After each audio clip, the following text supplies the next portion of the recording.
we got a Caitlin Clark health update. And I think if you're hoping to see her play tomorrow, it's probably not going to happen, I don't think. So this is Tony East. He covers the Pacers and Fever. He's a good follow on X, but Stephanie White did talk about Caitlin Clark's injury. Patient that you might be available tomorrow. Well, we went through semi-live shooting. Recent events surrounding Caitlin Clark have sparked discussion across multiple fronts. Her physical wellness presents ongoing challenges, while media commentary following Indiana's wins during her absence has raised eyebrows throughout the basketball community. Clark's medical situation continues to dominate headlines as uncertainty surrounds her participation in upcoming contests. Tony East, covering both Pacers and Fever organizations, delivers consistent updates on developments. Head coach Stephanie White recently spoke about Clark's rehabilitation timeline during press conferences. By the end of the day. But let's take a listen. This is Carolyn Peck. This is on ESPN. Like, what are we doing? What are we doing, lads? You were at that game just now. Look, the Fever have been on a tear.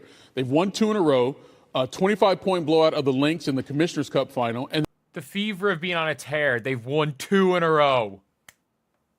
Against, in fairness, an imploding team and a lottery team. And by the way, we all know how much better the Wings are with or without Enrique.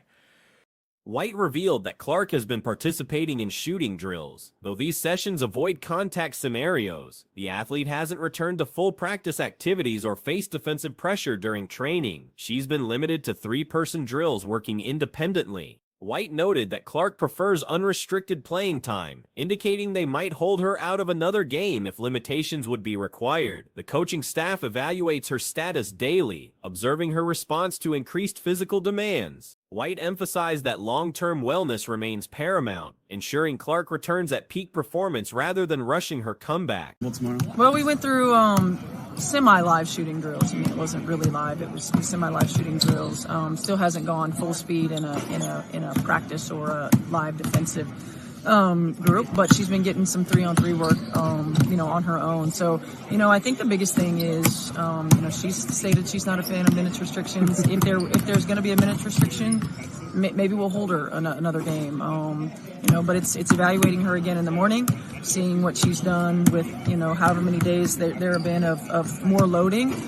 This conservative strategy appears justified considering potential worries about whether the organization hastened her return from a previous quad injury that might have led to her current growing concern. Leadership seems committed to preventing mismanagement of this delicate situation. Practice footage reveals Clark connecting on multiple 3-point attempts, showing her shooting mechanics remain intact despite the injury. Much better the Wings are with or without Enrique. With Enrique, the only reason we won that game is because they put Enrique on. And then 27 against the Aces in this one. In both of those games without Caitlin Clark. How is Indiana getting this done right now? Look, I think that Indiana is even more dangerous when Caitlin Clark doesn't play because she's... What? The Indiana Fever have had games where they've scored in the 50s without Caitlin Clark this year. They've had games where they've scored in the... The upcoming calendar features tough opponents, Golden State followed by Atlanta, then Dallas, and consecutive games with New York. This sequence leads to the All-Star break, after which they meet New York and Las Vegas again. The squad needs Clark at maximum strength for this demanding stretch of their schedule, making patience with her recovery crucial. Regarding media discussion controversy, one ESPN commentator made remarks that have drawn widespread criticism. Carolyn Peck, during post-game analysis, proposed that Indiana functions more efficiently without Clark on the floor. This evaluation followed the Fever's dominant wins over Las Vegas and Minnesota, prevailing by 25 and 27 points respectively, both without their top scorer. There have been of more loading and make a decision from there. But again, I prioritize the long-term, her long-term health and wellness and making sure that when she comes back, she's 100%.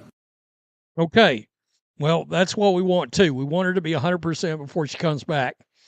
And just my particular take on this is that I have to wonder, did this team bring her back too soon from the quad injury?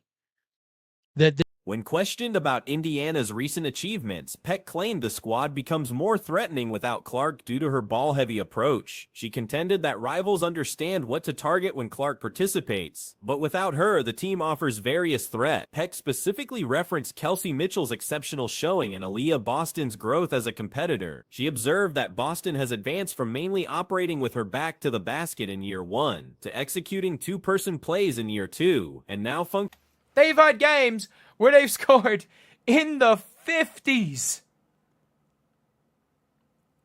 Like the Indiana Fever without Caitlin Clark. They had 81 last night. They had 81.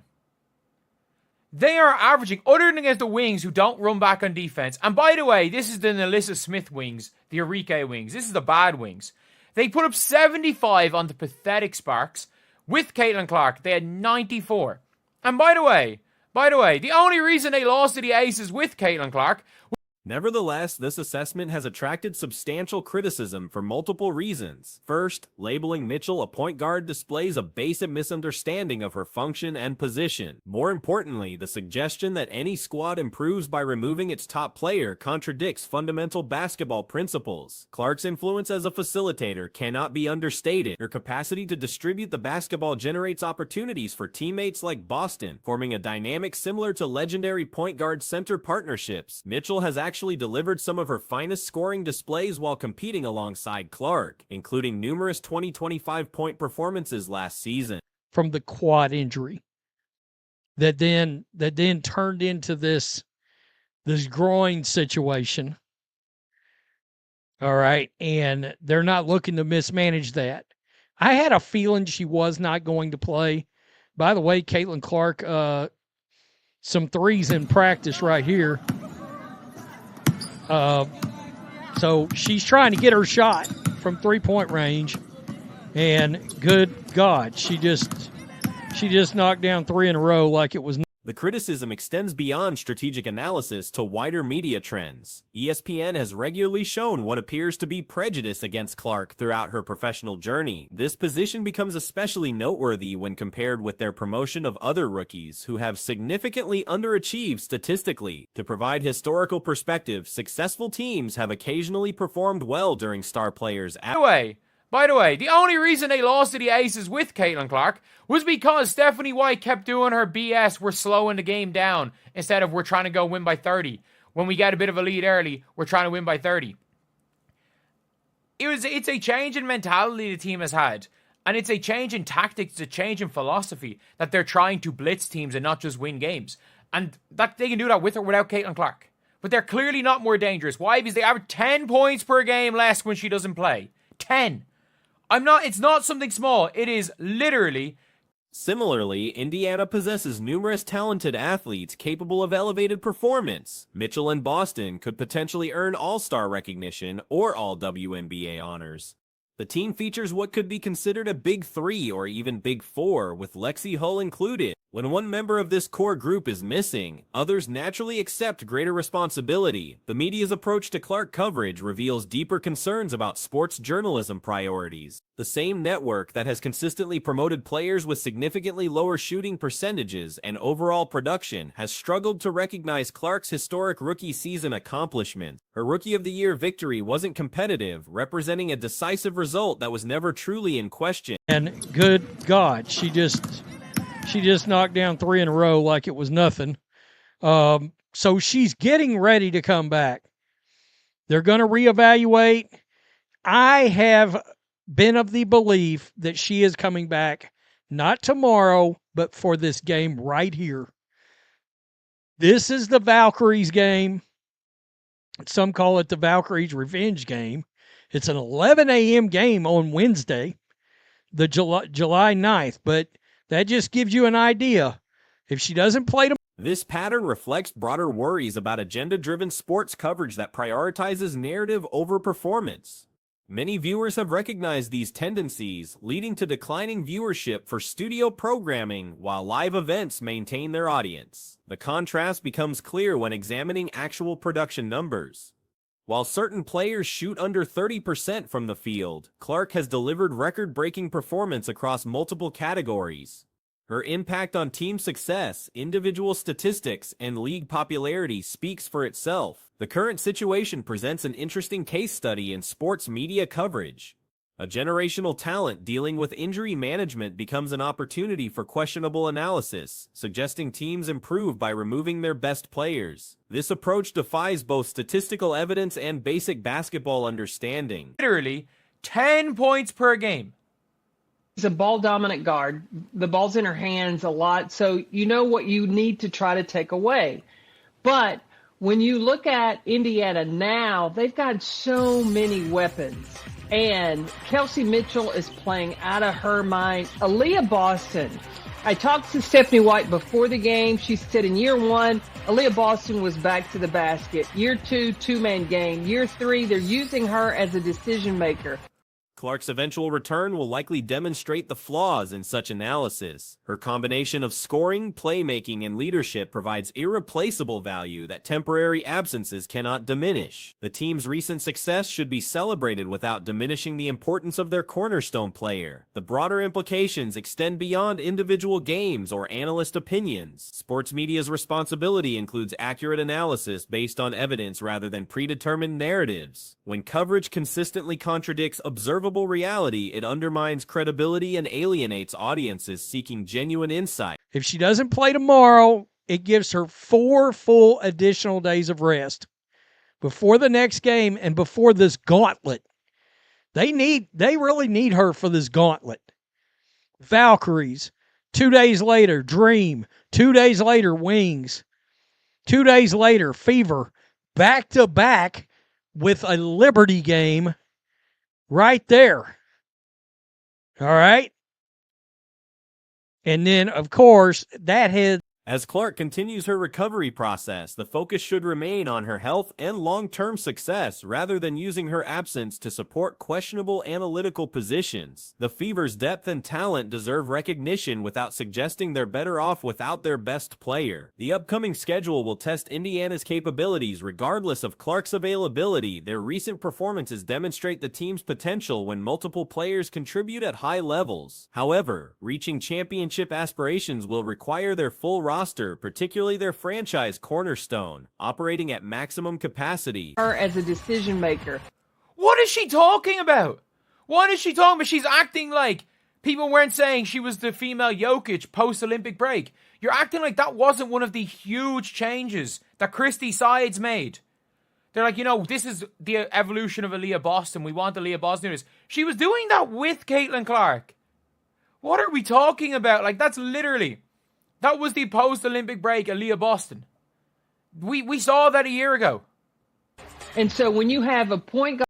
The intersection of injury management and media coverage creates unique challenges for modern sports. Teams must balance immediate competitive needs with long-term player health, while navigating commentary that may not reflect basketball reality. In Clark's case, both her physical recovery and the surrounding media narrative will continue developing as the season progresses. The ultimate measure of success won't be individual games played without key contributors, but rather the team's ability to compete at the highest level when fully healthy. Clark's return will likely provide clarity about both her recovery and the accuracy of current analytical perspectives. Right there. All right. And then, of course, that heads into the All-Star break. And then they come out of the break against the Liberty and the Aces. So they got to be firing on all cylinders.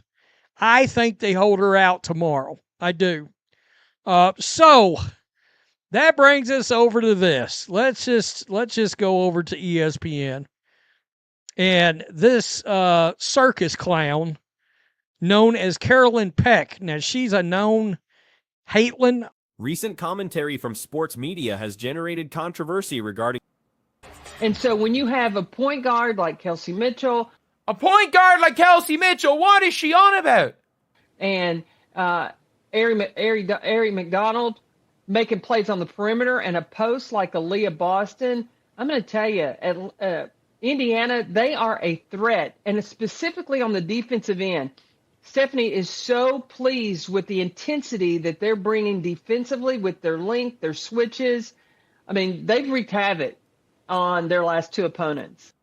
Statistical evidence contradicts the notion that Indiana improves without Clark. The team averages approximately 10 fewer points per game when she doesn't participate, a substantial offensive decline that cannot be dismissed as insignificant. This scoring differential represents a fundamental gap in production that two isolated victories cannot overcome. The defensive improvements cited as evidence actually reflect coaching adjustments and increased effort levels rather than Clark's absence. Recent games have shown the Fever maintaining defensive intensity for complete contests, something they struggled with earlier in the season regardless of personnel. Against Las Vegas with Clark present, they held opponents to 36 first-half points before allowing the game to slip away due to tactical decisions and momentum shifts. Circus clown known as Carolyn Peck. Now, she's a known Hatelyn over at ESPN, the Marxist ESPN of China, as we've been calling them on Black and White Sports for 5 years now, as we've been destroying ESPN, calling them out for their BS. It's one of the very reasons why between this channel and the big channel, we have nearly 500,000 subscribers, because people can't stand the fact that they don't get truth out of ESPN anymore, and they don't get a Coaching philosophy changes have contributed more to recent success than roster composition. The team has adopted a more aggressive approach, seeking to build substantial leads rather than managing narrow advantages. This shift represents a mentality adjustment that benefits the entire squad, regardless of which players are available. The comparison between Clark and teammate Kelsey Mitchell reveals fundamental misunderstandings about their respective roles. Mitchell operates as a scoring guard rather than a primary facilitator, making direct comparisons problematic. Clark's ability to create opportunities for teammates like Aaliyah Boston forms a crucial component of the team's offensive structure. They've wreaked havoc on their last two opponents. And by the way, like, people are talking about the defense. The only thing is that the Indiana Fever have showed up for 4 quarters on defense. Like, when the Indiana Fever played the Aces with Caitlin Clark, they were fantastic defensively in the first half. Held the Aces to 36 points. And they were fantastic defensively till about halfway through. They have just played terrible. I'm just going to show you guys what the Indiana Fever have done. Boston's development as a decision maker represents an evolution that began with Clark's arrival, not despite her presence. The center's expanded role emerged from the playmaking opportunities Clark created, allowing Boston to showcase skills beyond traditional post moves. This growth occurred alongside Clark's contributions rather than in opposition to them. Defensive capabilities between Clark and Mitchell show similar limitations rather than significant differences. Both players face challenges defending quicker opponents, though Clark demonstrates better screen navigation and defensive positioning against certain matchups. The pairing creates vulnerabilities that require system adjustments rather than personnel changes.